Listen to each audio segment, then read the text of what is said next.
Amém. Glória a Deus. Deus abençoe. Estou maravilhado em ver aí os nossos visitantes, a irmã Zilda. Aceitaram Jesus ontem na visita.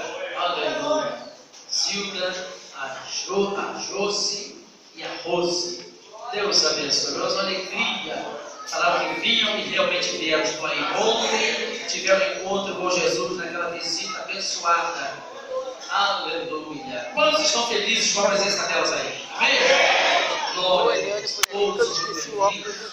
Eu dei destaque a esse pessoal, porque nós fomos ontem lá nos receber em sua casa na visita, pedimos para orar, nós entramos e oramos, e elas se converteram ontem a Cristo.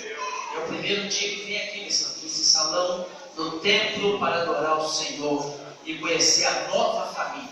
Essa aqui é a nova família das irmãs. Glórias a Deus. Vamos prosseguir. As crianças, grupo infantil e logo depois o grupo Rompendo em Fé. Hoje nós temos participação com o grupo Rompendo em Fé, da União Feminina. Quem tiver a favor, irmã Silândia, minha esposa, missionária Silândia. Aleluia. Silândia. Parece até uma cidade que tem no Brasil, é Ceilândia. É verdade. É a missionária irmã Selma, vice-líder, a irmã Elisete, ali embaixo. Glória a Jesus. Vamos falar essa liderança, bem-vindos.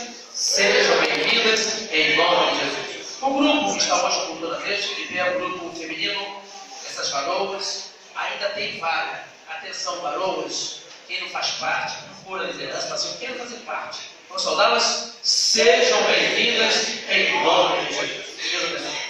Após as crianças, o grupo Rompendo em Fé. Grupo Feminino de Jesus cumprimenta a igreja com a paz do Senhor. Amém.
Deus abençoe.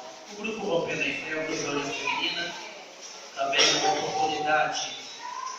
Glória a Jesus. E logo depois, a irmã Margarete, uma palavra. A Margarete, após o grupo, uma palavra. Aleluia!